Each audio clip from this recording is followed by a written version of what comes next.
Welcome back to another episode of the Action Toon Bros. My name is Matthew Lewis. And this is Ben Sturgeon. And today, we're actually we're coming up to the end for this season. For this season, yeah. Because right now, for all of those who know, it's Young Justice, but we're hitting the last 5 episodes of Season 2. Yep, and this is the final season that I think me and Ben have both watched initially at all for the series. Which means we're going to be pilgrims in a very strange land coming up. Yeah, and if they pull any recent comic stuff, I'm going to be completely out of the loop because I haven't read DC in you mean years. More recent stuff? Yeah, if they reference actual current events, I hope not, but I hope they do. You never know. It'll encourage me to actually go check out the comics and start reading again. Fair enough. Yeah. So let's see. This is episode 19. Yes, episode 19. No, 16, because there's only... No, I'm saying this is episode 19 of our show. I always get that confused. No matter how long we've done this, I'm always going to get that confused. Episodes of episodes. Yes. Episode is episodes of... Yeah, it's always complicated. Yes, this is episode 19. Yep, this is going to be 16 through 20 of Young Justice Season 2. Oh, my goodness. And... what a ride it has been. Yeah. Let's not keep them waiting. Yeah, because this is a really good batch of episodes. The first one is episode 16, Complications. Once again, we open underwater in the Atlantic Ocean with Manta and Deathstroke Slade's ships. Right, and then of course Manta's like, how's the progress? And Deathstroke's like, well, if you look over here, it's not going very well. Yeah, Deathstroke is still tracking Megan to fix Aqualad and reporting to Black Manta. Artemis still is in disguise as Tigress. And no one's the wiser of that, except for Simon, but he's out of commission right now. Yeah, still, that's crazy. But she actually communicates in her head, like, well, how are we going to do this? And Megan's like, I still feel terrible about everything that's happened. And then, of course, Black Manta, barges in, and he's just like, all right. Oh, before that, we see Megan says that she knows she'll be killed if they find out that after she's done, and then Aqualad saying okay, well, I'm fixed, but I'm still pretending to be comatose. Wait, what? You mean Aqualad actually is completely fixed? Yeah, he's completely ready to go, but they're still pretending like he's knocked out. And Manta bursts in and says that you have one more day. Well, in one day, if you don't, you're done. You're dead. Yeah, and that is when we hit that intro. Yep, and then. After that, World of image we're gonna have to get used to for this batch of episodes. World is very important. Yep, it floats above Earth, and Dick exits a fate portal to Blue and Green Beetle with Adam, and they're like, "Oh man, what are we gonna do?" Jaime says a boom tube out of nowhere took the whole team out. That's what happened. Of course it did. And I tried to stop it, but it's dude, relax, you're good. We see that Captain Marvel, aka Shazam, and Rocket are guarding the key chamber because when the team was taken by the mysterious boom tube and not Blue Beetle, and not what actually happened. Yeah, they took the crystal key as well in the random boom tube. Yep. Jaime seems like he's really upset about that, but Dick's like, "Hey, you and Green did a good job. Go home and rest." And so okay, they leave. They leave via not boom tube because Dr. Fate can make portals. Yeah, and they just knowingly nod at each other ominously. Yeah, ominous. And then of course we cut to El Paso, where as Jaime and Green Beetle are in front of his house. Yeah. They go off their separate ways. Yep. This is back to underwater with Black Manta's ship. Is boarded by 2 divers, because it goes around a corner and Deathstroke misses the 2 people swimming up to the ship. Right. The divers knock out the guards, and it's Sportsmaster in Cheshire. So what you're saying is before they knew it was Sportsmaster, we already had a Sportsmaster forecast because we had scuba diving. Yeah, scuba diving, and there will be a couple of sportscasts somewhere. Of course. And of course they mask up. And, they mask up and everything. Yeah. Sportsmaster's still very hell-bent on, I want to get Black Manta for killing my daughter. Yeah, not for killing my daughter, for ruining ruining my rep. Sorry, that's right. Cheshire is the one who actually has a heart. Yeah, they mask up and they say, they're just like, okay, ready? They sneak around on the ship, and I wrote in my notes, not very sporting. Gotta get the cheese in there somewhere. My jokes were bad. Tigress and Cal have a plan that Megan doesn't like, but Artemis says that she needs coffee, and she leaves the room with them. Yep, I need coffee. She leaves, and it's funny because one of the armored guards is sitting in a kitchen with a fresh pot of coffee. He's just like, coffee? It's fresh. And she's just like, nah. I just thought it was hilarious because, every time you see bad guys and their henchmen, they're all super serious. It's like a stormtrooper moment in Star Wars where it's just like, meh, whatever. Yeah, that was hilarious. It was also because like when she says like I gotta leave, I can need some coffee. We see Deathstroke in his base drinking coffee. He's like, yeah, okay, I get it.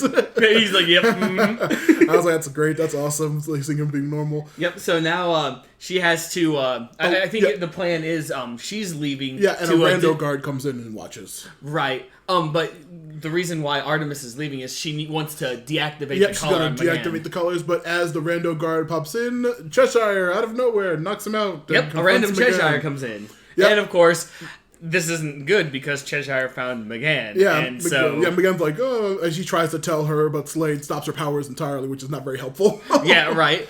I forget, does Cheshire do something? She pops up and is like ready. She's like, what are you doing here? Oh, no, I mean to the camera, to make Deathstroke not be able to see. Oh, not yet, because at this point, I think it's Slade like knocks off her powers, and then before they can talk, you see Manta, or Deathstroke telling Manta, like, Manta, somebody's in there with your son right now. And it's like, oh no. Oh, that's right, because he's like, oh no, I have to get there myself. Yeah. And then, of course, as Manta's running through the halls, Sportsmaster appears. Yep. Sportsmaster appears, and he says he's here for Manta, and Tigress goes to the head of the ship. Tigress finally goes to the head of the ship when he finally confronts Manta, and Sportsmaster Sports Report. Here we go, kids. Hammer throw at Manta. He gymnastics away, and he also discus throws with a flash disc. He gymnastics away. Gymnastic is like a whole. You need to get specific with this now. What gymnastics is a whole that's like saying instead of he pitched the ball, he baseballed the ball. Well, he did a hammer throw with the thing, or the hammer throw with the swinging thing, and then he literally like backflips, like does the gymnastics routine. I don't know. I am not about to freaking get into the weeds. I like how you're humoring me and actually trying to get specific. I have no idea why. Well, good, just to find my sports report. I always have to. And yeah, he discus throws some flashbangs. This is when Cheshire is shocked that McGann is protecting Cal because she's the one who mind wiped him. Yep, and then of course, as all that happens, as Cheshire's still fighting, and she gets close to killing McGann. Yeah, but that's when guards come in. But before that, Kaldor actually drops the act, and he's like, "Hey, I'm actually okay." Oh yeah, wait. Before this is when the camera's still in. Like a bunch of guards come in, she knocks all the guards out. Slade deduces that Megan is helping to save him because she must be trying to save him so she can save herself. And he tells Artemis tells Tigress get back there. And she's I'll be doing that.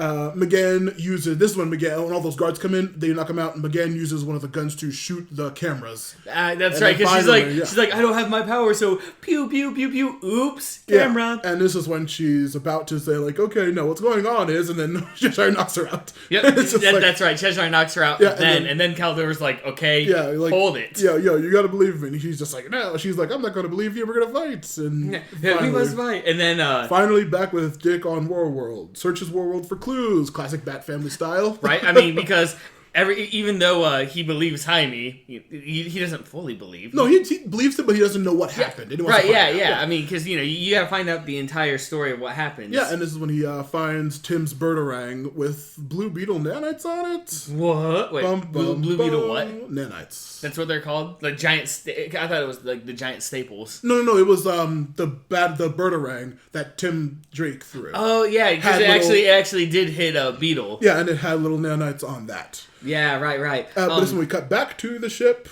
Tigress shuts off McGann's collar, but she's already knocked out, so it doesn't matter. Right, yeah. And then of course, she tries to talk to him again. Cheshire's still like, no, we must fight. So, Tigress is running through the halls and finds Manta fighting Sportsmaster. Yeah, and she decides to help Manta, and we got another sports report. Here we go. Javelin. Yep, javelin throw. Yeah, javelin throws at Manta, and Manta's boys are setting up a bomb, and Manta just blasts his way through it. Right, yeah, because, I mean, come on, throwing anything at Manta, that's not going to work. Yeah. And of course, as all of this is happening... Oh, wait, he when he blasts the thing and everyone's like, oh no, Cheshire... He walks into the room, Cheshire zaps him. But McGann just psychics everyone... Like, everyone to, like, a very familiar room. Yeah. And to those who don't, who haven't watched this, it's actually Cheshire and Artemis's old room from their house. And of course, wait, what's going on? She's using mind tricks to make us believe that all this. And Artemis is like, guys, look, it's me. It me. Yeah, Cal's there, and it's Cal, Cheshire, Artemis, and Sportsmaster are all there. Every single, pretty much the entire group is there, except for Black Manta. But and they finally have a discussion about what's going on. Cheshire is happy and believes that Tigress is her. Sportsmaster does not believe, and also we finally get his alternate besides Sportsmaster title, Crusher. Oh, that's right. We actually do find out he used to be Crusher. No, that's another name of his, but his real name, Lawrence Croc, which they never ever refer to him as, I don't think. Never. This is the first and only time I believe they ever call him Lawrence Croc. No, they just call him Crusher. Cheshire calls him Crusher. I thought Lawrence. And I'm saying, his real name. But either way, they after some convincing, they actually come up with a plan to actually get McGann, Artemis, and Caldor out of there. Well, at least McGann out of there. Yeah, but of course, still the stubborn sportsman that he is, he refuses to believe. They get out of the mind space, and while he's about to javelin Tigress, who he still doesn't believe, she does some kind of weird, highly specific fight move. Oh yeah, because he's like, "That's my move. Yeah, I taught you that." I'm like, really? He's like, "Oh, really? That one thing that I bet you even Deathstroke knows how to do. I taught you that." Yep. McGann. Tigress convinces him with a single move. They fake a fight to continue, and Sportsmaster runs away. Right, and then there was something also where in that control room, they want to make it convincing, so Sportsmaster blows it up, and while she's there, McGann and Cheshire fake a fight and escape with Cal keeping his cover, still unconscious. Right. Sportsmaster fake beats up Artemis and the backup guards, and he blows the ship. Yeah, well, he doesn't really fake with the guards. Right, he really does. And then of course, isn't also when as they're running away. Yeah, this is when Deathstroke battles.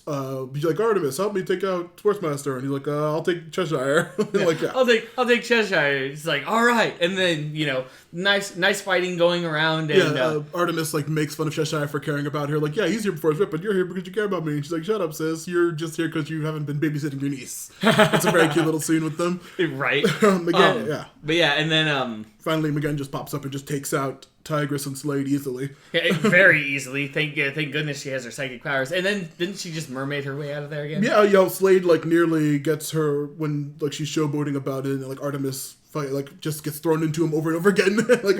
And then she mermaid leaves. Yeah, just mermaids her problems away. Yeah, it's really. And then back in Gotham, Cheshire's mom is watching the baby, and she tells her Artemis is alive. Yep, and of course, everyone's happy. Yeah. Because, it's like, hey, remember that time we thought she was dead? Yeah, and you were at her funeral. Her funeral and everything. Her grave. Yeah, apparently we've been lied to. But everyone's happy. Manta celebrates with Cal. They're like, hey, Cal, you're awake. And now we can, with the Reach Ambassador and Vandal Savage, we can finally get this all done. It's like, yeah, we can. He's cured now. And I don't know how, but he is. And let's get this plan into motion. Yeah, back in Bloodhaven. Bloodhaven, yep. Nightwing is all in the warehouse and looking at some pre-recorded broadcasts concerning the ambassador. He's like, what? No, he's like, what is with this nanites? What could possibly be behind this? What's going on? And then, the ambassador's on TV, and he's just like, I want to introduce the Reach and human combination of a great person. It's Blue Beetle. He's working for us, and it's just like, yep. It's like, great. Oh, now it makes sense. That was the final piece of the puzzle, and then in order for him to be like, okay, I see what's going on now. Yep, and Dick is pissed. In typical Batman fashion, where he's looking at the screen and all he does is squint. Yeah, very angry. And that's end of the first episode. Yep. Yeah. Oh my goodness! Honestly, the whole Reach Ambassador, all of this plan. Oh yeah. My first time watching this, I remember being super confused about everything. Oh, yeah. Watching this the second time, seeing everything fall into place. Oh my goodness! A very elaborate ruse. Mm-hmm. I was gonna say recently, actually recently in comics, like I was saying earlier, Blue Beetle, when he is completely taken over by the Beetle in a recent thing, it's just referred to as the Scarab. That's what his character becomes. It's called this. It's like his name becomes the Scarab. Yeah, it becomes like a more like crazy bug monster, demonic looking form from the whole Blue Beetle outfit, and it's just referred to as the Scarab when he's being controlled or being evil. And I'm like, that's a pretty cool, interesting thing. But yeah, I think Blue Beetle actually just turning, and also like very convenient for him, like just like he's starting to figure out their plan. He's like, yeah, I'm evil. It's just like I'm bad.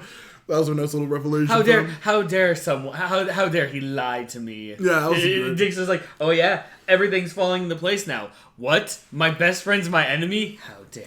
Yeah, it was very crazy, but a very good episode. I'm glad. I was like, yeah, back in the day, I was so confused. Like, not confused, but I was like, so like, what the hell's what's going on? What's behind everything? What the... Jaime, why?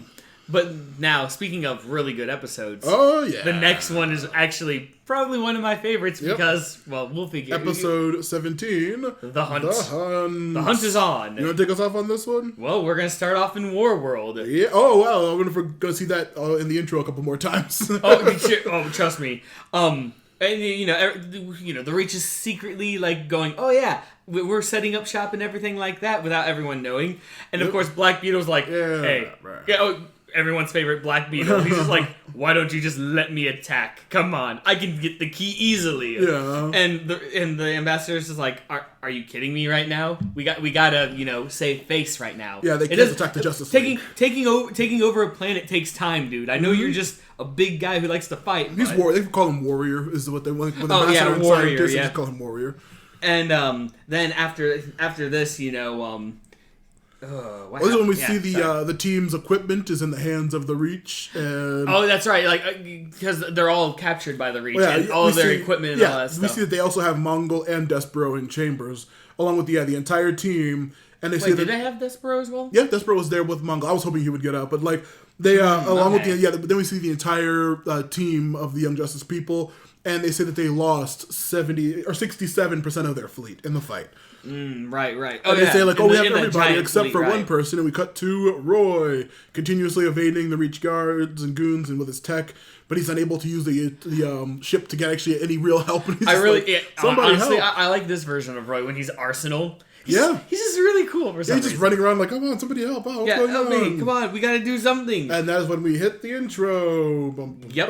And then, of course, this is when, after the intro, we cut to New York. Yep. Ambassador is explaining the power of Blue Beetle to a bunch of people. Yep, and of course, Blue Beetle's like, yeah, I'm the best. I'm gonna save everyone. And we see a little girl as like, why isn't the Justice League doing anything? Why aren't they helping? And Ambassador just like, War World was too much for them. Thankfully, the Reach was here.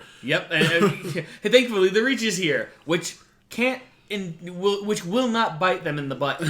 Yeah. But then we go to also, the little girl has like a Wonder Woman doll, and like Ambassador steps on the doll. And she drops it when she's getting like picked up. Like, yeah, look at the child. I'm happy with the child. Steps on Wonder Woman doll. Yeah, it's just like, well, he's just Ambassador's just a huge dick. But then we go back to Taos. Yeah, Taos once again. Which, by the way, this is the reason why I like this. We get to see the Runaways. Is that I refer to them as Luther teens. Luther's teens. Aren't they in DC comics? Aren't they known as the Runaways? Or am I thinking Marvel? Marvel has a group called the Runaways. That's what I'm thinking of. I thought that's the Outsiders, but I don't think this group is supposed to be the Outsiders. Okay, right. That's what next season's called. Either way, we get Virgil, we get Ty, we get Eduardo, and Asami. Yep. Do they have names yet? I have Long Shadow and Static. I think Dorado is his superhero name. I was gonna say I don't know Asami's name and I don't know Eduardo's, but we know Ty Long Shadow is the next Apache chief. Yeah, but they're going around. Oh, not just Long Shadow. Oh, it isn't just Long Shadow. Apache chief is canceled. You can't say that. You gotta say Long. I was just about to ask that because I'm like, is that? No, the character is now referred to as Long Shadow. In Justice League and in this. Yeah. Okay, thank you because it just felt weird when they said that. But anyway, and then of course we got Static Shock. But yeah, what they're doing is they're just like skateboarding around like 90s teens with Tude, spray painting Reach stuff. Just, being teens in the 90s, even though it's not the 90s. Yeah, all these characters came around then, I think. But like, yeah, they go back to their base and they report to Luther, who tells them, hey, I know how to beat the Reach, guys. Hey, wait, what? Luther wants to beat the Reach? Yeah, what? How dare Lex Luthor play both sides like a good villain should? I've never seen that before. Megan and Dick search for the team in space, but they cannot find anything. Yep, they can't find anything in War World. Yeah. And of course, Roy keeps trying to hack the War World tech, but he can't, and he's nearly out of ammo. No, yeah, he's like running out. Like I forget, what is he down to by this point? He's down to a couple of arrows. I'm not sure of the specifics, right, yeah. but like also guns and I just use arrows. He's mostly like guns and ammo and stuff. But as all this is happening, we go actually back to Taos where Alex is like, "Hey, so this is how you beat the Reach. See this right here? Yeah. By the way, this is all while he's like behind the computer. He's not there physically, but somehow he sends over this device." Which we find out is the Father Box. Yep, it is once again a Father Box, and he mentions this one will lead you to Warworld and any Kryptonians. Yep, he's like, anywhere you want to go, just tell it where to go. And we learned something else about Asami. She's learning English. Yeah, she knows a little bit of English now. The Yep. team, they don't think that they'll win, but like Static's like, man, we can do this, come on. Yeah, Static's like literally the only one who's like, we got this. I mean, look. Heroes save us all the time. We've got these powers. We're learning how to use them. Yeah. Let's actually put it to good use. Let's go to Warworld. Let's save Superboy and all the guys. Yeah. And let's do this. And so everyone's just like, yeah, 90s team. Got it. Luther explains how it works, and he just says, hold it and ask where you want to go or find the Kryptonian. And they portal into a circle of guards. Yeah, immediately. Right on the Warworld. Virgil and Dorado pretend to give up, but they just suddenly activate their powers and start taking out people. They team up, and it's just great. They take out all the Reach guards, and it's a really cool fight. Yeah, it is. And then now we go back to Arsenal, who's actually running low on his on the power on his arm. Yeah. So he's just like, we see him at like a terminal charging his arm. Yeah, just charging up the stuff, and this is when he hears the big fight, and he's like, oh, wow, they're actually taking out the guards. Let me go check that out. Yeah, maybe I can help them. And he does. Yeah, with the Father Box leads them in Connor's direction, and Roy is up in the shadows, like, following them. Mm-hmm. He's like, oh, thank goodness. Dick and McGann are now are they in the ship or are they on Warworld? I think they're actually at the docking bay. Yeah, right now, Warworld. And they're searching. They say they have a bad feeling about not catching. They feel bad and they just like commiserate about not catching Blue and Green Beetle. Like how do we not see Blue Beetle was evil? And she's like, I didn't detect that. She's like, this is all my fault because I didn't detect anything. And Dick's like, look. He wanted you. He literally just force-fed you that stuff. How were you going to know? I mean, also, that was when she wasn't using her powers because she was still self-conscious about the whole mind-wiping somebody by accident way back then. And this is when I wrote in my notes, like, this is when they take turns feeling bad for each other. And then, like, McGann actually says, this is where we, like, just keep trying to compare who feels the worst. And I was like, are we really going to have a competition on who's going to be the worst here? Yeah, it's great. Fortunately, they stop the pity party and when they find Sphere or the Super Cycle. Just call her Sphere. Yeah, I have both Super Cycle or Sphere. Right. But yeah, we cut to scientists giving Ambassador the heads up as he readies to go on TV. Yes. And this is when he learns that the Luthor teens and he's like, oh, they're infiltrating the base, they're going to save everybody. He's like, oh, send Black Beetle after them. Yeah, you just send the Warrior. He's good. And this is when he finds he's going to be on G. Gordon's show. On G. Gordon's show. Yep. Now we go back to Warworld. The Luthor teens find the whole gang and they're in pods and they're like, whoa, what's going on? We got to get them out of there. And then, of course, as all this is happening, Black Beetle appears. Yeah, he confronts them. He's just like, hello, meat. Yep, and of course he takes out Long Shadow immediately, and the rest are like, oh no. And they all get and then, of course, this is when Arsenal finally decides to come in and be like, hey, I'm going to help you. Yeah, Roy saves and of course Roy lets him know, dude, you can't directly attack this guy and decide to do any damage to him. Yeah. He's really just that powerful. Yeah. So here's what we're gonna do. And then of course they get ready to fight. Yeah, they get ready. And but then to Ambassador. Yeah. Yes. I'm sorry, but I'm gonna take over for this one because okay. Everyone, you know by now that G. Gordon, played by Tim Curry, is the J. Jonah Jameson of this. Is the who's the real life counterpart to J. Jonah, like Alex Jones. Yeah, Alex Jones. He's the Alex Jones of this But for the first time ever, because yes, I understand his character. Yeah. But for the first time ever, I 100% agree with what G. Gordon is going to talk to the ambassador about. So, G. Gordon is interviewing the ambassador about, this new drink and all of what the Reach is doing. Yes, we're here for peace. And G. Gordon goes, oh, really? Shows the clip of the ambassador saying, all we have is this one ship, and it's meant for peace. Yep. And then cuts to the entire fleet that they just had. And long story short, G. Gordon just denounces everything that the Reach had done. Fantastic. And this is when everything starts falling apart. And just the ambassador's face with Yeah, all all of this, like, and G. Gordon and everyone like getting angry because, oh no, what? Aliens that we trusted had secrets from us? What?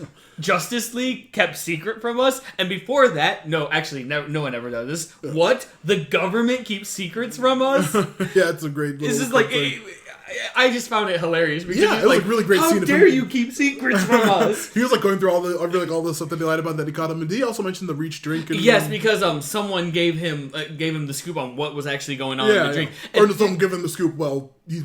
Gordon. We know that G. Gordon actually would know like what's going on, but yeah. Yeah, and of course, just everything's going, and everything just falls apart. Yeah, and like Ambassador's freaking out and the hero, on TV. It's great. Like in Dragon Ball Z, when Hercule, or Mr. Satan, whichever one you want to go with, saved the entire world by just saying he defeated Cell, G. Gordon saves the day by telling everyone the truth. Yeah, and speaking of G. Gordon, back with the Luthor kids, we see that Roy is trying to keep Black Beetle off kilt instead of actually trying to fight him, until Slade shows up in a boom tube from nowhere.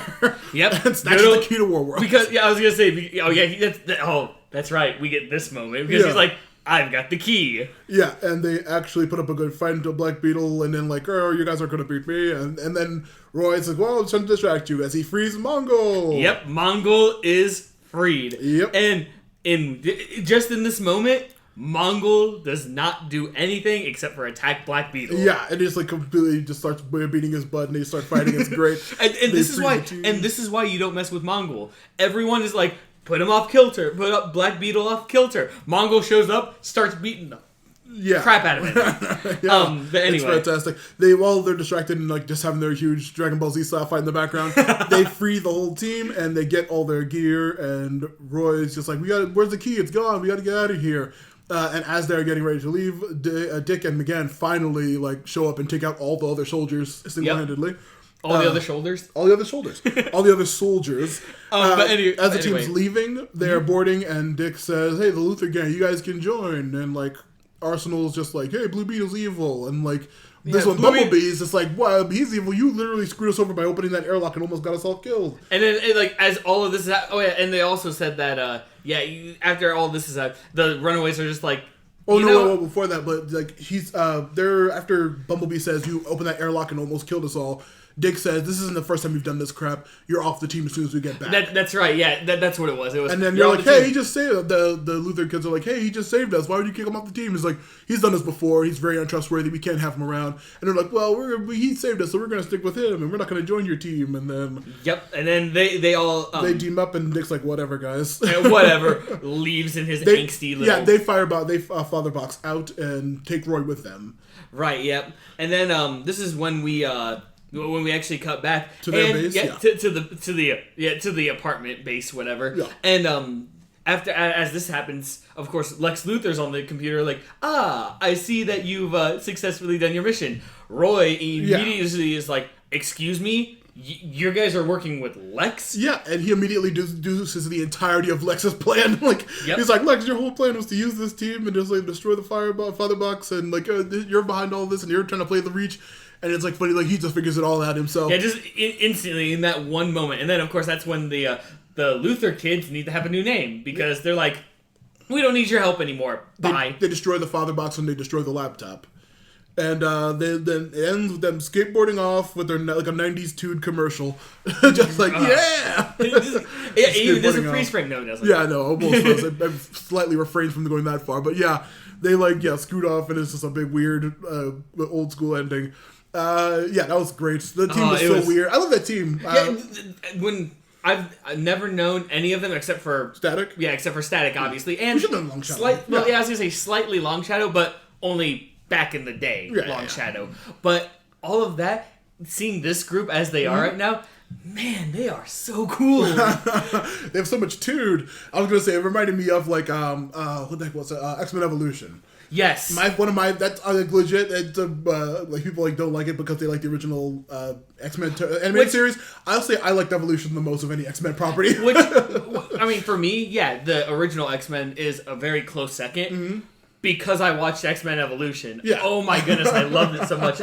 It's not just kind of like monster of the week kind of, you know, oh, these heroes are going to be... No, you actually get in depth with the story. Yeah, and also everyone's a teen except for Wolverine, which is a very weird like twist on the series. Wait, even Scott and Jean? Scott and Jean were in high school. Oh, that's right. Everyone, including the Blob and Toad, and like everyone was in high school aged. Except for like X and Logan were like the only X-Men that were. Yeah. Also, the series literally invented X-23, which is fantastic. Right. Yeah.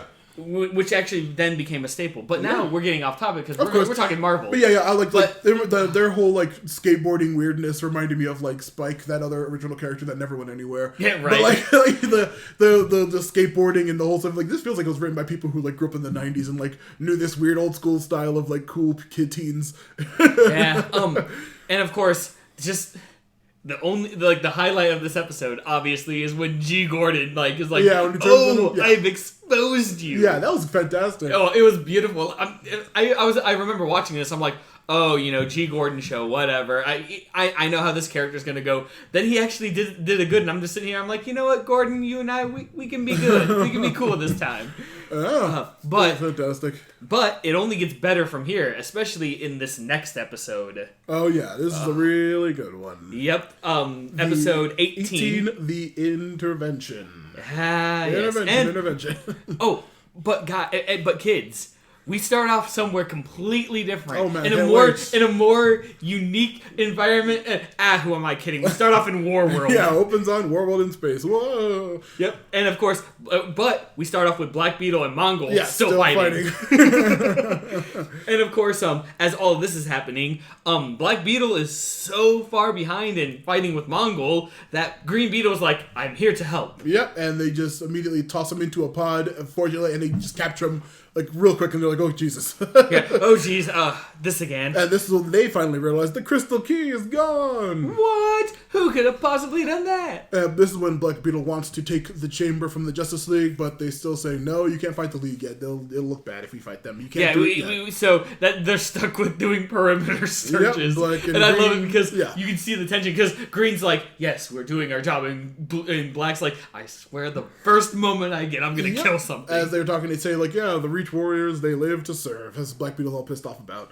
Mm-hmm. In Bloodhaven, the team returns to the new base. Impulse wants to stop the Reach with the over the key immediately. Right, yeah, and of course, can't really do that. Yep, because on TV, we see that Relation guy is the UN. Oh, we finally found out. I don't know if it was referred to when, but that Relation guy from the first season is the UN secretary. That's what it is. See, because I was curious why he was getting so much. You and I were trying to figure out what it was, and we didn't know exactly. But he's just the secretary of the UN. Yeah, now he is. Yeah. Blue is on national TV. He's a hero, and everyone's like, "Yeah, Blue's great." And Blue's amazing. And Impulse says we have to go help him. Yeah, because Impulse is still about the whole what the future will have. Yeah, and he's Jaime's a captive just like they were. We need to rescue him. Yep, and then isn't this when we cut to Metropolis? When's the title card? What, in Metropolis? When's the title card appear? Oh, I feel like we already. It might be here. Yeah, it might be. But either way, we go to Metropolis where one of the very minor villains appears. He's not that minor. Toyman? Yeah, he's pretty prominent. He's in every series. The Toyman and his son were main characters in Supergirl for the first season. Was he in Justice League as the weird doll-looking guy? No. Actually, maybe. Yeah, I think so. Yeah. He changes. There's so many different toys. There's like a dozen Toymen, but yeah, I think that weird little plastic one was in Justice League was him. Yeah. Okay. And also either Superman. way, he's a huge character. He appears a ton. This is literally the second time I've heard of Toyman ever. Really? Yeah, he's in a ton of stuff. He appears all the time. Anyway, Toyman is. He's in a big robot, or he's in a weird big boy robot-looking thing. He looks like one of those basement-dwelling stereotypes, only in a giant mech. But as this is happening, he's running amok at Metropolis, and Blue Beetle shows up, and he's just like, "Oh no, Blue Beetle!" Yep, and then of course Blue Beetle is like, "Yeah, I'm gonna do this. I'm gonna do it," and defeats Toyman, and everyone's like, "Yay!"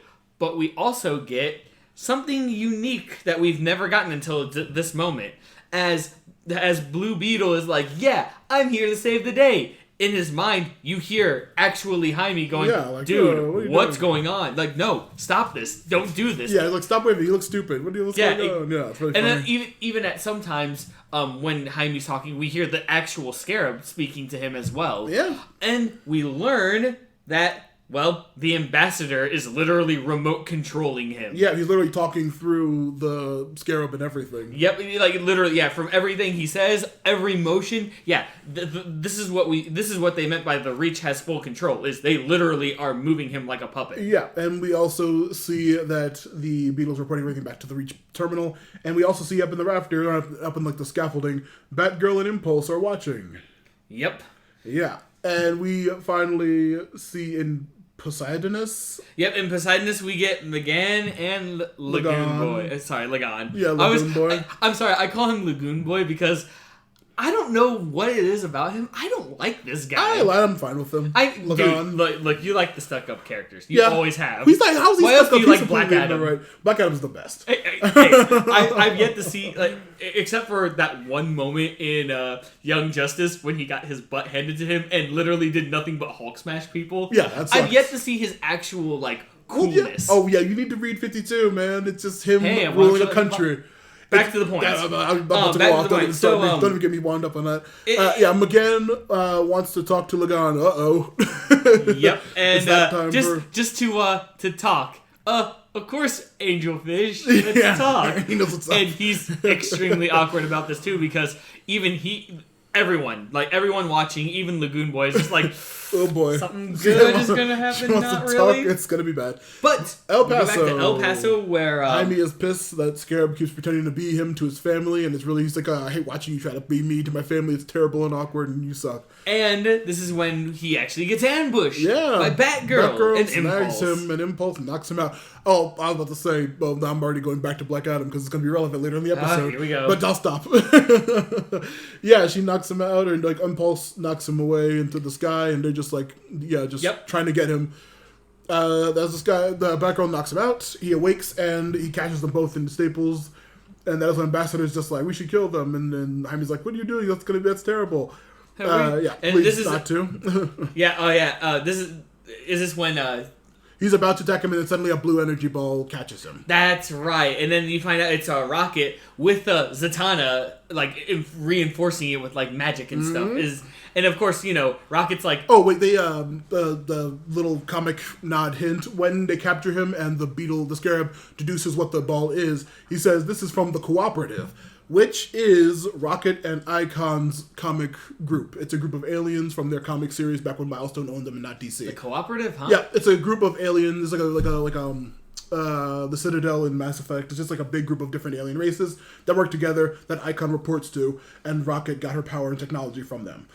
Long and short of it is, I don't know. He tries a sonic attack, but that's when Zatanna's magic. And we get counter Earth magic. It's right. I don't know if we've ever explained Rocket's actual ability, but when she makes a force field, the more people struggle and smack into it with kinetic energy, the stronger it gets. Yep, and also it's from typically, I don't know if they were addressed it in the show, but it's the belt that she wears that gives her powers. Right.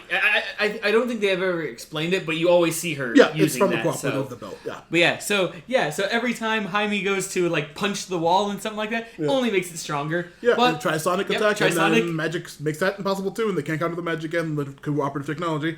Zatanna and Rocket free Impulse and Batgirl, and the Scarab has can't do anything. Yeah, no countermeasure. Yep, and so it's just the Reach is like, oh, good, now we're in this situation. Yeah, while things are getting really interesting with that, we cut to teen drama number, I don't know what number. Yep, in the bio ship. Long story short, Megan breaks up with Lagan. It's a course, very awkward scene. Oh, yeah, and it goes on for a very long time. I was happy for it. Really? Screw you, dude. I'm not a fan of. I like Lagan. I'm not a fan of. Lagan? No. I was trying to think of the ship name. Megan Boy. It's either Megan or Lagan. Their names sound so just similar. Say Megan Boy. Megan or Lagan. It's just that'd be their combo name. Either way, of course, Lagan is not happy with this. Come on, babe, we can do this. Yeah. No, we can't. I'm sorry. Logic versus emotion. It's very much. She's like, oh, I was just using you, and he's like, that's fine. I don't care. And he's just like, it's a very sad and awkward long breakup scene. That's like very. Speaking of sad and awkward, we come back to the team in the cycle. On the super cycle, going somewhere. Yeah. And the scarab. And of course, Jaime, through the ambassador controlling him, is like, you'll tell me what's going on. Same Miles just said the scarab. Because when he's evil. Right. It's like, you'll tell me what's going on, or else blah blah blah. Yeah, like, I'll threatening him while not doing anything, while Jaime in the background, this is like, you're an idiot. Yeah, Zatanna and Rocket are just completely ignoring it, just like, whatever. And he's like, I will destroy you. And the ambassador is just like angrily trying to speak to them, and they're just ignoring him. I'll get you for this, children. like seriously, I feel like he was like an 80s villain. Like, I'll get you for this. And Jaime's like, dude, I would never say that. Come on. Yeah, and this is when we finally find out where they're going. Bialia. What? We're going to Bialia? Yeah, they take the scarab. Yep, they take the scarab. To Queen Bee's base. Yeah, where, they're immediately met by Mammoth, Shimmer, Devastation. Yeah. And after a little bout with them, they go to that weird... I was going to say Scarab be like, oh, you fools, Queen Bee's an ally. She'll help me. She'll help free me. And, like, the team just continues to do what they're doing. But now, this is important. We'll get to this in a moment, but...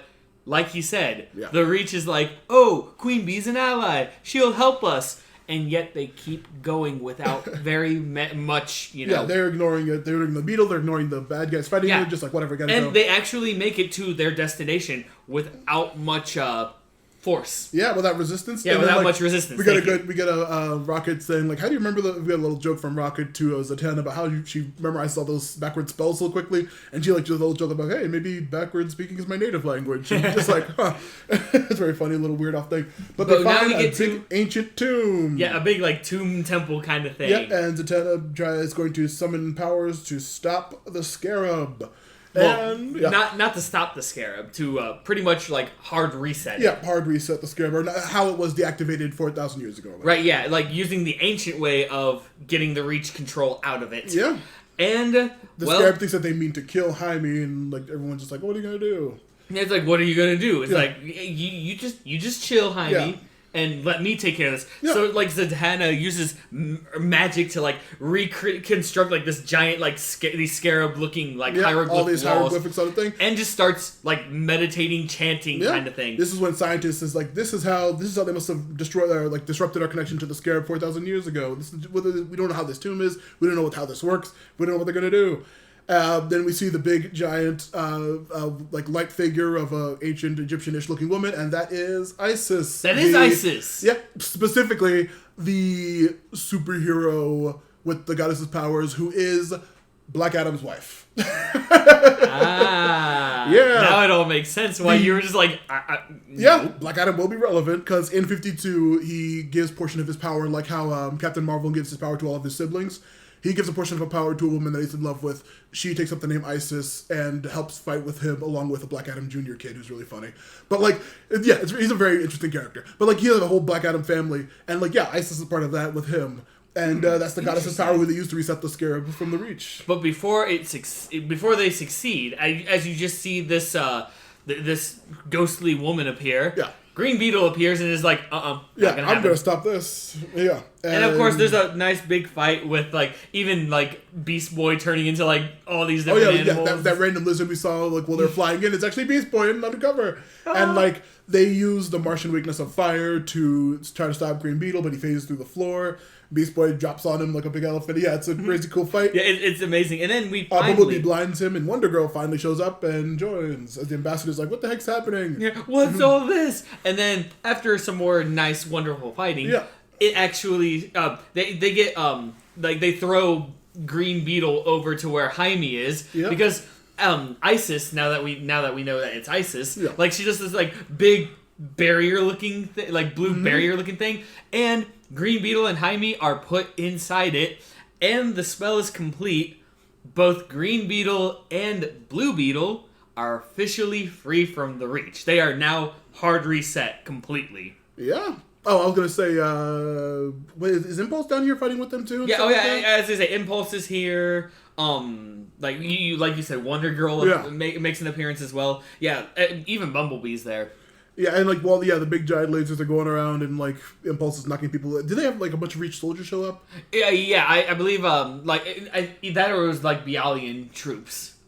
Was it Bialian people? I can't remember. It was either Reach or Bialian troops. I mean, because they technically are in Bialia. You don't think Queen Bee wouldn't be aware of this? Yeah, and like the scientist is just like, oh, nice going, Ambassador. I told you not to do this, and then he gives her like, all right, you better not say anything, woman. Like a really angry, weird. Dude, like the only time he ever intimidated me because the scientist was like, oh, you should have listened to me, like a backseat driving marm, and all of a sudden he's just like, say one more word, and like even she was just like, yeah, it was a crazy serious moment for the ambassador for once.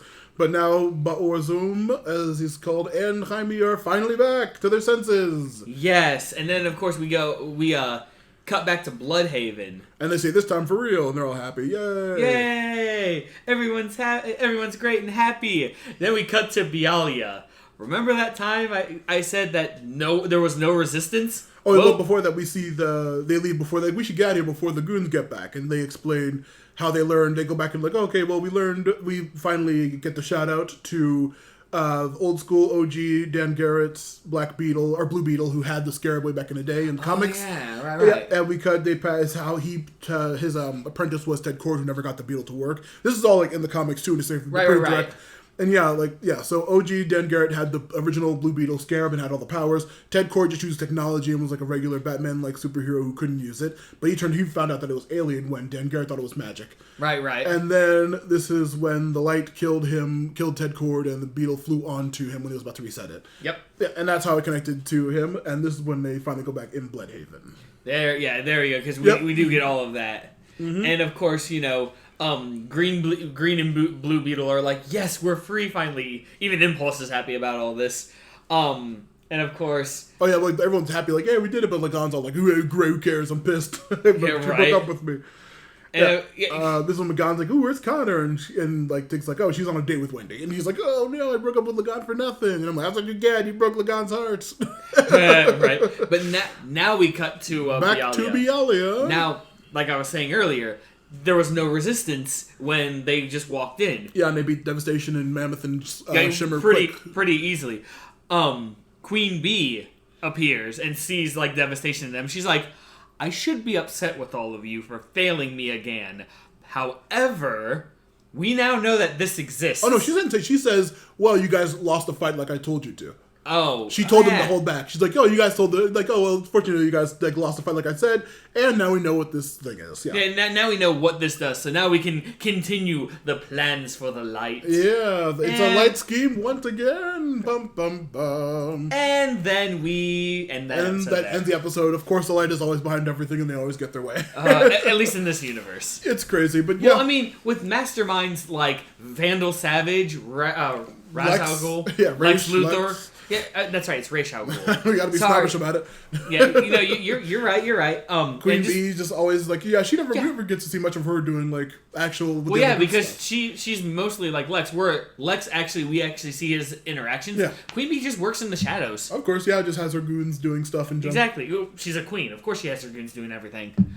Yeah, it's great. But still, I was gonna look up who that like goddess, the Egyptian goddess thing was.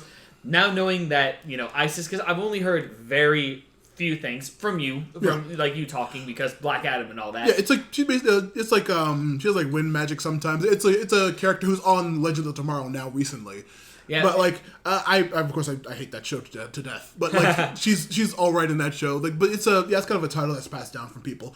Well, now and the one that was married to Black Adam is a different one. This begs the question now. Black Adam and his little family, I guess you can call them. It was a very short-lived thing. Are they good or are they bad? I'll read 52. Let me borrow it then. I have the first two parts of it. I don't have the back half, so you're gonna have to live in suspense forever. It's like a freaking decades old print. Yeah, you're right. I'll let you borrow the two big giant books I have of it. Because I would. It's literally 52 comics, 52 issues. What? 52 is 52 issues long? That's really, really long for a series.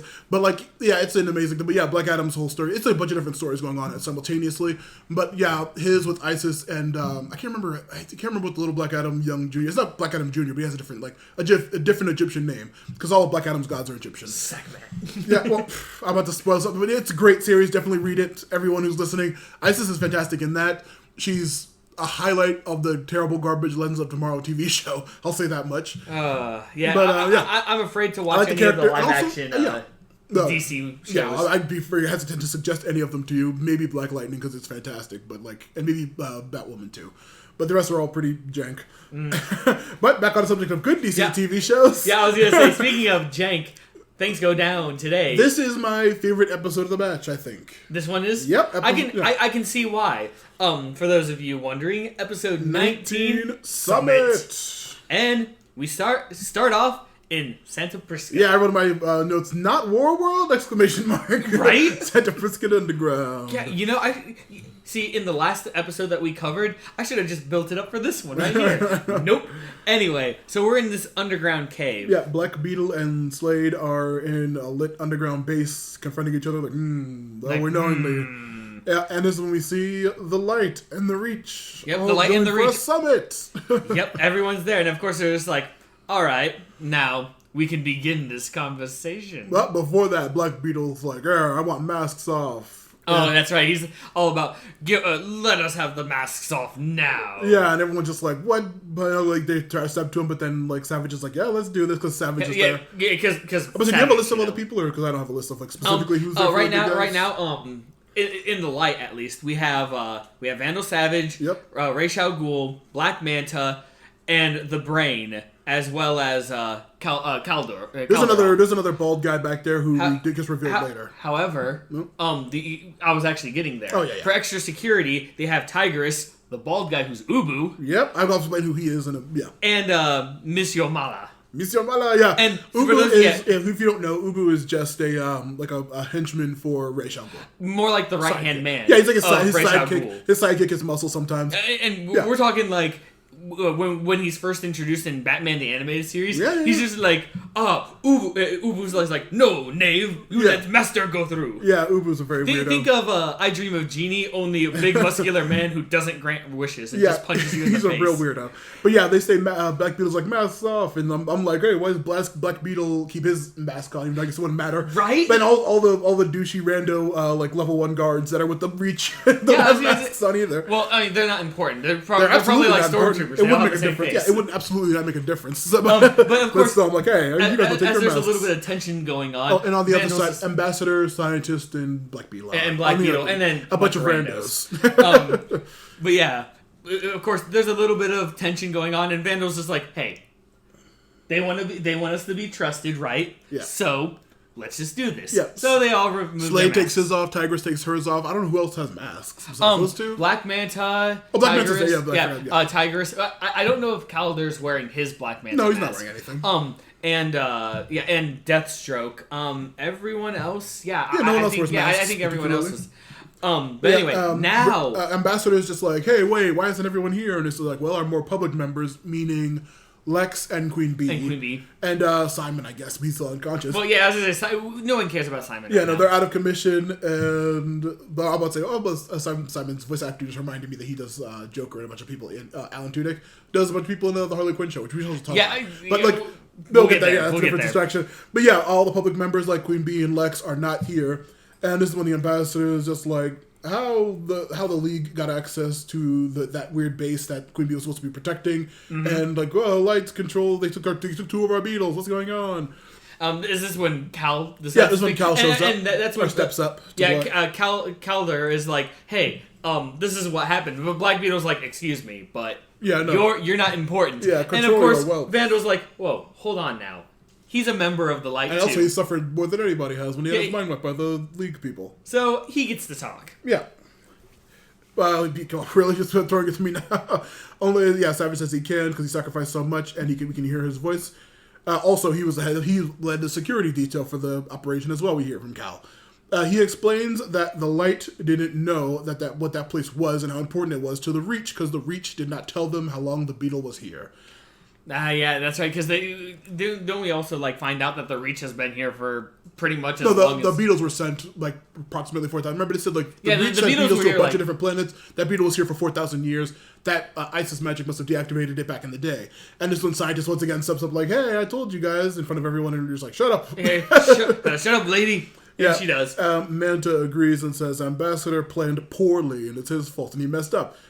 Manta, Raish, Savage all point out that all the Reach's failings, like the losing a ton of their troops and to not telling about the Reach drink and all that. And it's like Ambassador's just like, well, Black Beetle's been here, like, doing all the work for you idiots, and like it's really cool. He says how Black was here so he couldn't help Blue and Green, but they're gonna kill them and get their scarabs back. And this is when Ambassador tries to undercut the Light by saying the Reach owns this planet and you guys are all just working for us and you guys should be listening to what we want to do. And it's funny. Yeah, and then we like Black Beetle, Deathstroke, they have like a little bit of a fight going on. Oh no, they're all contentious because like they're going back and forth. But it's one of my favorite lines as when he says like you guys are all property of the Reach, and then this one like. This is really funny because this was something my joke my sister always makes. When he's like, Black Manta steps up and he says, "No agreement exists to make a slave of Black Manta." It's really intense. Because, like, I don't know if I ever stated it way back in the day. But, yeah, like, one of occasionally a writing of Black Manta's whole, like, situation and reason that he's evil is that he wants to take Atlanta for Black people. Right. So it's like, he's really steps up, and then Black Manta is just like, well, shut up. You like report to the Light, so shut your butt, and they step to each other. Yeah, Ray Shao is the one who's like, hey, we're at an impasse here, it looks like, guys. Yeah. Of course, Black Beetle's like, no, we're not. Yeah, Tigress and Slade are like ready. They start fighting Black Beetle. Right, and then of course, Ray Shao notices something about Tigress. Yeah, I was like, wait a minute. Hold on. He's like, hold on a second. Yeah, while Tigress and Slade are trying to hold back Black Beetle, and they're doing it effectively, which is pretty cool. Yeah, and then of course, something happens where Tigress gets knocked back. Yeah, he sees her. She like gets knocked in for a second. She knocks him. He's like, "Oh, sorry, Master," because Tigress is supposedly in this duration some member of the League of Shadows. She's like, "Hey, she's like, "Sorry, Master," and he's like, "That's absolutely yoink." No. He just like says like, "Oh, that's perfectly fine." He's just like, that's when he gets a glimpse of her thing, and then this is when Cal goes back to break up the fight. So they continue. That's right. Cal breaks up the fight. Ambassador agrees, and he states that Superman, the Lanterns, and Batman could be back soon if their trial is settled. Was their trial already settled? No, not yet. Okay, yeah. He says they could be back any minute now, and he says, "Hey, man," they go back to discussing the plan. Okay, what are we gonna do? Who's behind this? And this is when Raish just like casually walks over to Tigress. It's like, something wrong, Master? Like, yeah, it's just like blah blah blah. Our plan, blah blah blah blah. And he just Raish, walks. What are you doing? Yeah, he walks through the crowd. Everyone's looking at him like, what's he up to? He just walks over to Tigress and then yoink, takes off the necklace in front of everybody. He's like, aha, a glamour charm. And then Artemis is revealed, and everyone's like, what? That's a great. I love how casual it was. He just saw right through it. Well, I mean, but that's the way he is. He's that smart and good. Yeah, Raish is fantastic. He fights Batman all the time. It's great. Yeah, but anyway, it's just like, wait a minute. Yeah, the Reach deduce. Wait, Cal, you said you were supposed to have killed her, and this is when like they freak out. And the Light and like before Black Beetle can attack, Slade just shoots Cal and Artemis. Yeah, just bam bam. Yeah, it's crazy. It is like, whoa, like the Black Beetle's about to attack, and then Black Beetle's like, hey, whoa, we don't know what's going on. And then Slade just like blam blam, and then is it him or Vandal Savage who's like the Light takes care of their own? Vandal, obviously, it's a Vandal Savage thing. Because why would Black Manta say that about his? No, not Black Manta. Slade. I thought Slade might have said after he shot them. No, yeah, Vandal Savage. That's definitely one of his. All right. Well, while they're lying there, shot and like bleeding out and stuff, Cal plays a hologram exposing both sides are scheming to screw over one another. Yep, and then of course, obviously, hilarity and a big fight ensue. I would say, yeah, I want to go into the details of like what he exposes. He says the Reach think that they are trying to use their soda to trick people, and that they think that they own the Earth, but the Light has stopped the beverage thing. They're also planning on betraying them to everybody. They sent Mongol here, and they're just like goes both sides, and just like, oh man. Yeah. And then Savage has a great line where he's just like, wow man, if I was gonna kill him for that, that'd be really impressive. And then Ambassador's like, man, I'm angry. I'm mad. Black Beetle, kill them all. That's hilarious. And of course, Black Beetle's like, finally get some fighting going on there. Yeah, they finally start fighting. It's hilarious. Ambassador just loses control and threatens Light. Only Savage to admit that they have, like, he's like, oh, you can do whatever you want, Ambassador. We have the key, you dum-dums. We have the key to War World. And this is when he's just like, that's all we needed to know. Who said that? Cal stands up and Artemis too. Yep, because they weren't dead. And hey, and guess what? More people Fake appear. outs? Yeah, more fake outs because Slade is actually McGann. Oh no! And the whole team just drops out of nowhere. And some of the Reach soldiers and some of the League of Shadow members, were on the light I was gonna side. say before that hasn't happened yet. Like they expose McGann, and then a whole bunch of team like Dick and a couple people show up, and they're like, haha, we got you, including Wally in full costume. And then Savage is just like, huh. Well, the light's always prepared, and then ninjas from nowhere. And then League of Shadow ninjas. The door's shut, the brain starts glowing, and ninjas jump out of the roof. Savage says they're just children, and Cal says, no, you've continually underestimated us, and that's how we've beaten you every time. And that's when, oh my god, all the ninjas are actually the rest of the team. They take off their masks, exposing even more members undercover. It's great. The Bat family takes out all the ninjas. The powered members start fighting all the villains. It's a really, really cool fight. Oh crap. We forgot to mention that Clarion was there too. Because in the middle of all this not yet. Yo, I was saying that the crazy cool fight happens, and then Savage just says, like, yeah, you're right, we were pretty cocky, weren't we? Takes off his ring, blam, Clarion comes out of his ring. That's what it was. Yeah, he like throws his ring down, and it's like Clarion's like, hey there. It's so ridiculous. I love this episode because it's so... It's just like, there's something, and then more, and then more, and then more, and then more. It's also the setup. I literally the classic setup of like a big giant meeting between the two bad guys, and then just suddenly it's just like, it's literally almost a Mexican standoff, and then bam, everything pops off over and over and over, and everything just goes crazy. It's a fantastic episode. It's oh my god, this is like, everything happens here. Like, everyone's fighting everyone. Yeah, and Raish is just like, we should get out of here, and then Black Beetle just like stabs him in the back, and then like, I wrote in my note, rando bald muscle guy just grabs Roz. Because I didn't know who it was at the time, and it just says, it's revealed to be Ubu? Question mark. And then it's just like, he's like, don't worry, Ubu save you, master. And he's like, grab you make him sound so dumb. That's what he sounded like. I was still confused. I was like, who is this random bald guy? That's not Lex, is it? And then he's just like, he says Ubu, and I thought he said like Boo Boo, and I was just like, who the hell is this idiot? Yeah, he's like, Boo Boo save you, master. And then he just like grapple hooks out. I was just like, what the hell's happening? Ray Shao Gould just looks over, hey, boo boo. Yeah, it's like, in the middle of all these crazy reveals, that random character just like, Ubu will save you, master, and he's like, grapple hook, he throws somebody out of the way, and they just grapple hooks away. Ray Shao Gould got like super injured. Yeah, he got stabbed by Black Beetle when he was saying we should just leave and stop fighting idiots. Which everyone knows where they're going to. Of course, he says, he says, I will say, Ubu will save you, master, you will be revived. As he like grapple hooks away. You will be revived. Yeah, literally, it's so like, and of course, crazy in the middle of this crazy episode. As all of this craziness happens, Vandal is like rubbing his temples, like, yeah, okay. Artemis and Wally have a nice little makeup of all of this craziness. Makeup or make out? No, fortunately, just the makeup. Craziness. Black Manta is very confused, like, what the hell's going on? as everyone should be. My son, why do you betray me again? Cal tells him he feels bad, but he's not evil. But you're evil. I'm sorry, but not sorry. Yeah, I'm sorry, but you're evil, Dad. Lagan rescues McGann from Clarion's fire snake. Right? And she's like, thanks. And he's just like, I'm gonna... No, wait, we're broken up now. Yeah. Wally and Impulse run around the brain as they, like, just start dishing about how Impulse should be taking the title of Kid Flash. The brain's just, like, shooting missiles and not hitting them at all.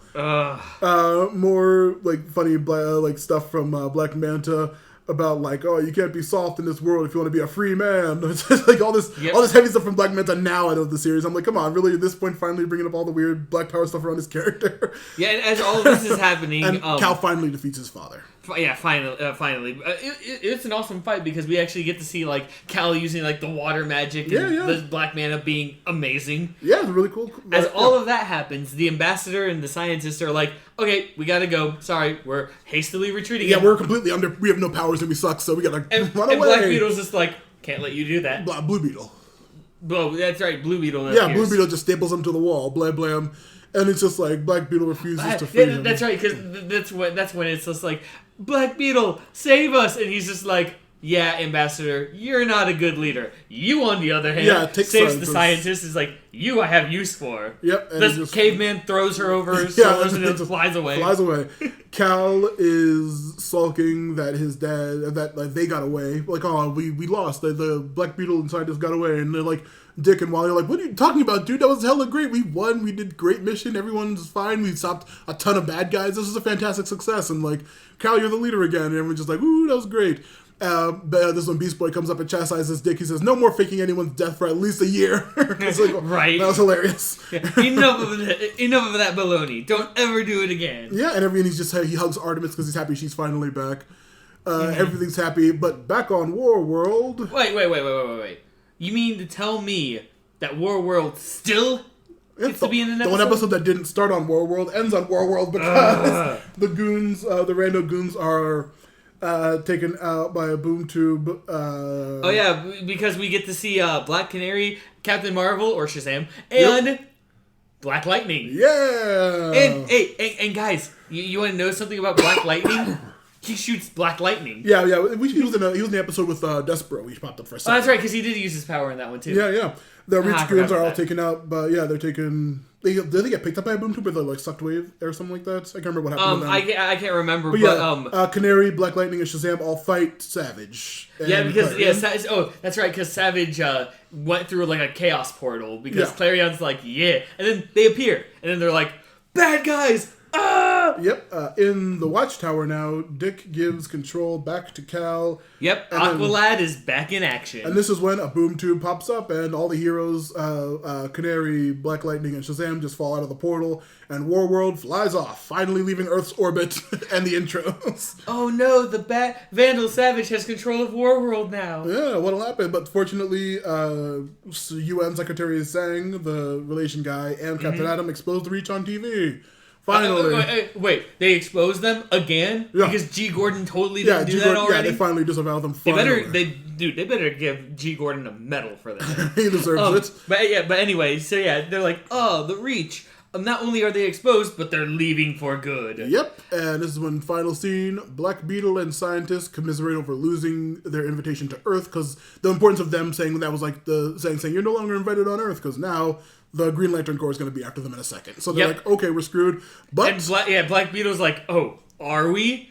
Yeah. Because honestly, if we can't have this world, nobody can. Yep, and he is going to blow up the planet before the GLs can arrive. Yep. Bum, bum, bum. And that's the end of that episode. Yeah.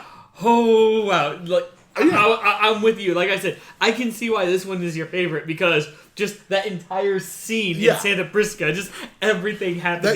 That huge pop off was amazing and totally worth it. It was so fantastic. Oh my goodness, it was beautiful. It was so chaotic and everyone backstabbing everyone and everyone being in disguise from everyone else. It was so enjoyable to watch. It was amazing. I just it's like we have the upper hand. No, we have the upper hand. And Calder's like, snaps fingers. We have the upper hand. It's so ridiculous, and it was so good. I like Black Beetle a lot. He's cool. But I just love the fact that the ambassador's like, help me. He's just like, no. Save scientist. Flips off the ambassador and just flies away. It's so good. Black Beetle is so fantastic. But now, that last episode, like we said before. Yeah. Oh no! It felt like a season finale, but of course it's not. I'm saying that episode the last one felt like a season finale. How big everything was that was happening, right? But the actual season finale is episode 20. Yeah, Endgame. Way before DC did it. Way before Avengers did it for a big finale. What a coincidence! And they only did it in like 20 minutes. But we start off in Rimbor. Yay, Rimbor. And of course, the courtroom with the accused leaguers is like, all right, we've heard all the evidence. Is there anything else that you want to do before you pass judgment? And Icon's just like, no, we've followed the law. We've given you all the proof. And you're like, are you sure? Are you sure there's nothing else? He says as he brings his fingers together, like, anything else? And they're just like, no, that's all the stuff. Hawkman in the audience is just like, Jesus Christ, he's idiot. This sucks. They're just like, come on. And then all of a sudden they're like, okay, well, you're guilty. Bye. Yeah. You're guilty. Bye. And their platform starts lowering. Hawkman in the audience sees Hawkgirl, and he's just like, oh, come on. They share a look. And even McGann and at this point, like McGann and the others up here, and they're like, "Is it Connor and McGann?" Just it's Connor and McGann. I don't know if there's anyone else, but yeah, anyway. they say we have more evidence. It was McGann, Connor, and it was Adam Strange. Yeah. Yeah, all three of them appear, and then they're like, "Hey, we have the proof that we need." Yeah, we have and all the Icon's evidence. like, you're too late. Yeah, Icon's just like, "Oh, it's too late. Sorry, guys." And this is when we get the Title intro. card. And then we go back to New York City. Yep, Black Beetle plans to destroy the Earth. Scientist tells him the meat-infested base. planet. Yeah, and this is when she tells him that the scientist tells him that their base is under attack. Black says that Ambassador is gone, and he's going to kill the heroes. He's like, he's "Oh, gonna kill the Ambassador heroes. gone? I'm going to kill them." In this case, it's Aqualad, Blue Beetle, and Green Beetle. Yeah. Since Green Beetle's now actually a good guy. They catch Scientist right away, of course. Well, right, because it's just scientists. Yeah, Cal does battle with Black Beetle once again and loses. Of course he does. And then, of course, Black Beetle's like, all right, one down. Looks at his Beetle brothers. Yeah. Ugh, say that 5 times fast. Yeah, Green Beetle tries to restart Black Beetle's Scarab, but then Black Beetle, like, reverses it. Yeah, And destroys Green Scarab. Legitimately just destroys it. But not Green Beetle. No, well... not, what's his name? The Green Bauerzone. Yes. Yeah. No, but not him. Which I feel like that's kind of It important. like screeches and like turns to ash and dissolves. Yeah, I think he mentions in a second after he like reverses the takeover and destroys his beetle. He's like, he screams and he passes out as the beetle turns to ash. And then of course, like very clunkily exposition wise, Black Beetle's just like, haha, well, unfortunately because of your Martian organic system that you'll be fine from not killing you, but it won't save the Blue Beetle who's human. Who this will kill him. It's just like, oh, thanks for the exposition, Black Beetle. We needed that. Yeah, thank you, random. Yeah. Exposition character. I know you're fond of those, Ben. A clunky exposition character that just comes. Me? Yeah. Why would I? I am appalled at you. Yeah, I'm the listeners. If you don't know, anyway, I'm mocking his DMing. Not important. Speaking of exposition, back on Rimbor. He says, well, this will kill you, but you're a Martian, so this won't kill you, but it'll kill Blue. Back on Rimbor, Icon gives the evidence to the court, and they're just like, oh my god, anything else you want to give us? Yeah. Okay, that's good. We can use this. Yeah. But what else you got? Yeah. And finally, someone. Icon still didn't, but McGann and Connor catch on. They're like, now hold on a second. We get that you want something else, but wouldn't it be better if you let justice reign from this case to let them actually go, knowing this new evidence? Because if you do that, people will be like, oh wow, they're good at their job here. So you'll get more trials here, and then you'll get more elses. Yeah. Yes, they call it elses instead of bribes. And of course, as that's happening, they're just like, okay. Fine. We'll they're innocent. Yeah. Well, no, they don't decide yet. But they say we'll consider it. We'll consider it. And then back in the fight. Yeah. Hold on a second. Yeah. Isn't this when McGann and Connor talk? No, not yet. Okay, never mind then. Because Blue, back in the fight, after Black's clunky exposition about how Green's not dead, he tries to shoot Green, but then Blue jumps into the way and catches the blast. And this is when Black Beetle tries to kill Blue Beetle but it backfires again. As he reverse backfires it.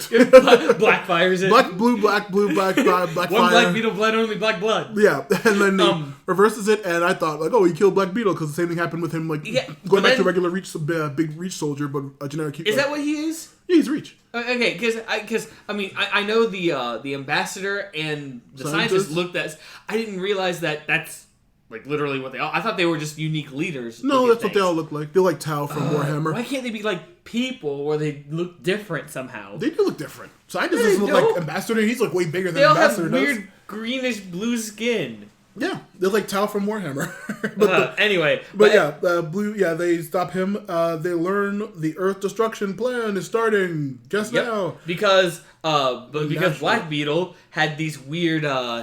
devices. Yeah, these weird weather devices. Yeah, natural disasters around the world begin simultaneously with these weird giant things pop up. Yep. And this is when we cut to the Watchtower. They start discussing the actual plan.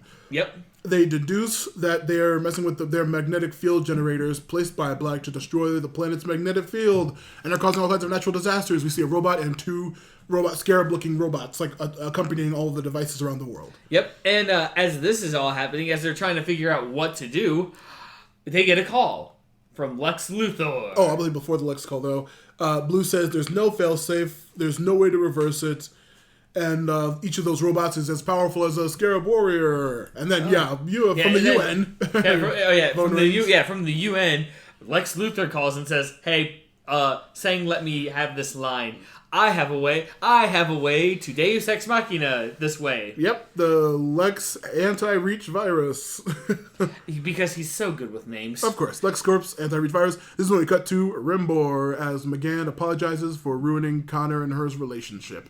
And of course, Connor's like, they kind of make up, but at the same time, McGann's like, yeah, I know you're dating Wendy also. And Connor's like, whoa. Yeah. I'm sorry? Yeah, you thought that, no, I was just helping her with dating Marvin. I'm totally free. And that's when I groaned so loud, I nearly broke my TV. Of course, everything's fine and they're back together. Oh, God. Well, not officially back together. He's just like, yeah, I'm just helping Wendy and Marvin with their relationship. Kind of like a buffer. And then, of course, you're like, McGann's just like big anime eyes, like, yeah, they're all happy, but that's when the alien tribunal finally shows up and drops the charges and frees the league. All right, yeah, fine. And Icon gives all the credit to the Young Justice team. Yay! Good. And we go as all this is happening. We get a broadcast from Vandal Savage saying, "Oh no! Before the Savage thing, we see they go back to the Watchtower to discuss 40 superheroes are teaming up." And they will be taking each bot, or like the teams of 2 will be taking the bots out individually and the weather devices. And this is when Lex explains the devices need teams of 2 because you need to take out the bots and then take out the machines. You need to just touch the weird anti-Lex virus to there to deactivate it already. And that's when they explain the plan. We see all the teams teaming up, and this is when we go back to Rimbor again. Where the team gets free. The league's walking free in the streets. There's a lot of these cuts, so it all melts together with me. It's very quick back and forth, but now back on Rimbor again, the team's walking down the streets, just like, oh man, it's great to be free, I can't believe it. And then this is when Vandal Savage appears, and he's like, hey, guess what? I have Warworld. Yep. And the Earth is now officially off limits. Yeah. If you dare try to go to Earth, I will destroy you with Warworld. Yeah, and this is when we go to the 20 teams of the 40 superheroes. With Snapper Carr being the coordinator. Yep, Team Sigma Team. Underwater is Cal and Lagan. They resolve their trust issues about each other, about Cal pretending to be evil, while they stop the bomb. Yep, they make up.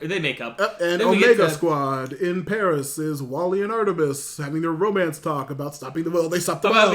About being in being in the City of Lights, as it's all being destroyed. Oh, it's so beautiful. We need to have more romantic times. Oh, talking for too long. Hey! Don't get too oogie over here, buddy. Shut up. And then of course after they disrupt it, we see it's another like, team. Hey, report Omega, and they just make out. Yeah, of course, it's really awful. And then we go to Dakota City. Yeah, Dakota, where Static and Black Lightning are together, and they bond. And he says, "Hey, man, if you ever want a teacher." Wait. Static is with them. Static and of course he's from South Dakota. Well, yeah. I just nothing ever said that Static or any of them were with the group. They need 40 superheroes. Like, ta-da! Yeah, he's with them, but they need 40 superheroes, I guess. Yeah, Static and Black Lightning take out theirs, and Dakota, and he says, "Hey, Static, if we need mentorship, you got it, because they're both black people with lightning powers." And it's like, great, all 20 teams succeed. Yep. And they succeed in their mission, except for there's another one. What? There's another in Arctic base. Yep. Impulse and Barry Flash go up, but they're too late. It's already activated. Yep, they have already set up us the bomb. Yep, a super tornado forms, and Lex tells the Flashes to do that tornado run thing as fast as they can because you're the only ones who can stop it. So do something. So Flash and Impulse are there going to do that, and Wally's like, "I will help." Yeah, Adam says it's too dangerous, Wally. You can't go. And he says, "No, I must." I must, because they can't do it on their own. Yeah, they start running. We get all three of the speedsters, because we're not gonna have we're not gonna have him do it. But he could have, but not why? very much, but still. They start running, and it's not enough. No. But Wally joins and boosts it up, and it starts working. But something strange is happening. Yeah, while he's running the entire rest of the original team, I think it's Cal, Dick, and who else is the original team? Artemis, I think, is also there. Yeah, it was Artemis, McGann, Connor, and... no, McGann and Connor still aren't back yet. Oh, you're right. The OG team who's there, I think it's... the original team, then it would be Aqualad and... yeah. Aqualad and Dick. Yeah. Blue Beetle Scarab analyzes that Wally will die. He starts to fade, and it's just no. He won't die. He won't exist. Yeah, he'll fade from existence. And he'll literally just stop existing. Yeah, as he starts to fade out, and everyone's like, no. Barry tells Artemis, while he's running with the flashes, we see Wally begin to disappear. Vanish completely. Yeah. He's like, no. She didn't want me to do so, no. And then Barry tells Artemis afterwards that Wally said he loves her, and she cries as the team looks on. It's a very quick but very sad moment, of course. Yeah, a very devastating moment. Oh, yeah, another team member. This actually died instead of faking it like Artemis did. So Artemis is good at faking it, huh? Oh, shut your butt. Back at Mount Justice, the League arrives and sees the ruins, only for the team, the original Justice League, who's on trial, to arrive and explain in Central City. Artemis explains to Wally's parents that he is dead. we just see her going to Wally's parents, and they all have like a sad moment. Yep, and also I don't know if you said the date at the beginning of the episode, but Cat Grant and the UN celebrate Independence Day because that's what it is. Yep, because it's actually in New York on the 4th of July. Yep, scientist still tells Ambassador and Black Beetle Warrior that they. Or she's like, I told you guys not to do this. So we see scientists just yelling at them about stuff, and of course they both look at her like, shut up, just angry. Oh, what's Black Beetle gonna do? Use sonic waves on her? Oh wait, he can't. Yeah, but he's still pissed at her for being. And we see the GLs are taking him to Oa. I'm upset because while this was airing, I'm pretty sure the Green Lantern show had already ended at this point. But I am, of course, like everything DC, I'm a huge fan of the whole Green Lantern Corps. I would have loved to see a bunch of them, but there's just still. I think it's just Guy, John Stewart, and Hal. I think the only 3 human ones we actually see there, taking all their base in their ship just away. Right. Like, screw these idiots. They're going to Oa for a trial with the Guardians, which I'm like, yay, Oa and the Guardians shout out, and Jaime is pleased. And this is when G. Gordon Godfrey takes credit for getting fired because he's an idiot, and everyone's happy. He's like, well, I told you not to trust aliens. Anyway, Seng's fired, and it's all me because I'm great. And yep. Hey, finally, he got the recognition he deserves. Yeah, screw Seng. I was pissed at Seng this entire season because he sucked. He denied he says, you know who I want to? The new secretary should be Lex Luthor. It's all him who did all this great stuff. He destroyed the box. We're getting that into motion. And and who's watching? Superman, and he's pissed. Of course. But then we go to the Memorial Garden where Artemis walks up on Impulse. The Impulse, looking at Kid Flash's memorial thing. Way before that. While Superman's pissed watching the secretary by Luthor supposedly being the new thing, Captain Atom finally gives control back to Black Canary, and she's like, "Oh boy, great! Oh, lovely! Yeah, this is gonna be great." Dick retires as Young Justice team lead because he needs a break and he misses Wally. And then in the League's Remembrance Hall, we see Impulse is now wearing the Kid Flash outfit. Yeah, and he's like, he feels weird about it. He's like, I don't feel like I can. Artemis is like, hey, look, you're honoring his memory by wearing this. Yeah, you earned it, and he would be happy. Yep, but she's wearing a different outfit too. Not different outfit. She's wearing the same outfit, the Tigress outfit. Yeah, exactly. She's wearing the Tigress outfit, not her usual Artemis outfit. Yeah. And of course he's like, wait, so what's going on? Why aren't you gonna? She's like, look, Artemis was Wally's partner, but I need some space, so I'm gonna be Tigress for a while. Yeah. And we see Static finally gets his name. He's like, I'm going by Static, and he joins the team. Yes. That's why he was there with Black Lightning. He is the only one that is shown, at least, of the what are they called now? They're not called the Lex Kids anymore. The Luthor Kids? I don't even know. There's those other teams. But anyway, yeah. He left the other team to join the. He left the team to join the team. Yeah, he left that other team to join this actual team. We also found out that the other Luthor teams are not going to be heroes. They decided not to use their powers to be heroes. They're going to be neutral parties. Yeah. Connor points out that Tim and Cass are dating, which is very random and quick.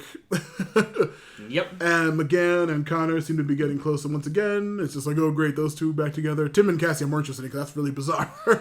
Cassie. Is that Wonder Girl. Wonder Girl. Wonder Girl and Tim Drake, Robin, yeah. Man, I was hoping that she and Roy would. Yeah, they had that kiss way back. That was a bit of a better shift. Sort of. Anyway, yeah. And then, of course, we got to Batman. Telling the team that they will now work out of the tower. Yep, now everyone is in the Watchtower. Yeah. There is no separation now. And, of course...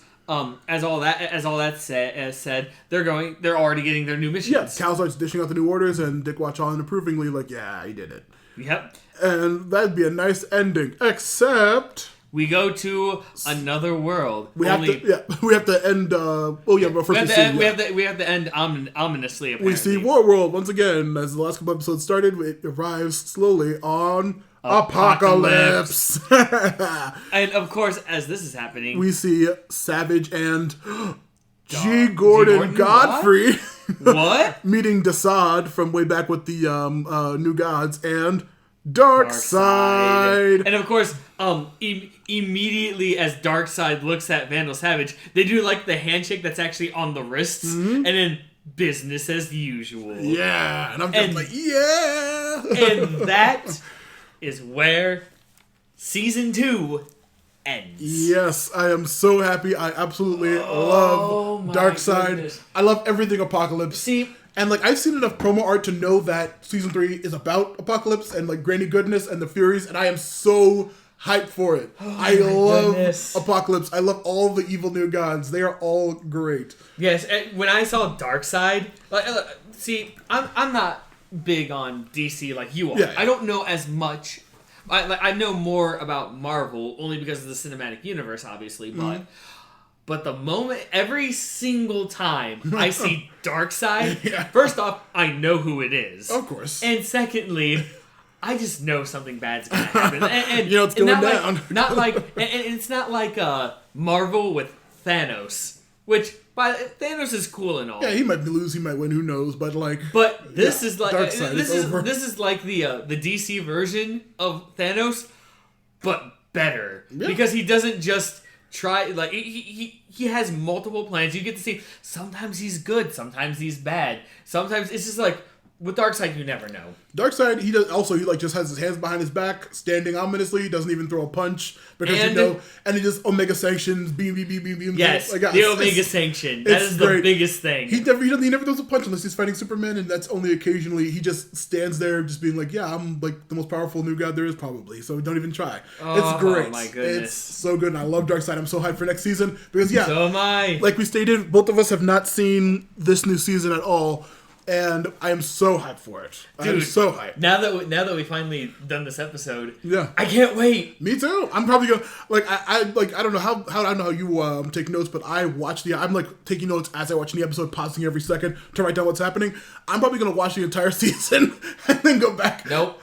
Really? Nope. Oh, hey, look, if we had to suffer as we've done this way, we're not changing the formula. We're not changing the formula. Oh, God, it's going to be painful to freaking not watch ahead because I'm going to be so amped for everything happening. And look, I have to suffer too, remember that. I'm not doing this because I want to. Yeah, you're suffering for having to limit yourself to the other series. Even with Young Justice. Yeah. Like, if you're gonna be doing this, remember, I have to do this too. I'm not doing this because I want to. I'm doing this because we have to, because this is the formula. This is how we do it. Yeah, I'm gonna torture myself by only watching a couple of episodes at a time. I'm so hyped for it, I can't even wait. But yeah, I know Young Justice season 2 was great. Question time. Okay. In season 3, I don't know how much you know of season 3. I only see still images and the promo picture. That's it. Who do you hope makes an appearance? You mean like heroes, villains, whatever. The main big poster art for the thing shows Granny Goodness, and I barely know the outsiders. But if Granny Goodness is there, I am praying that the female Furies are there. Who? The Furies. Who's the first person you said? Granny Goodness. Oh, Granny Goodness. Yeah. Okay. If Granny Goodness is on the poster, and she has a really cool outfit. He looks cool. And I'm like, if she's there, please let the Furies be very prominent in this thing because I love all those evil lady fighters. I know Granny Goodness from Teen Titans. You've seen... but I don't know the Furies. No, you have Granny Goodness from Superman. She was in the Superman TAS, and she's thought, the old female lady with Darkseid.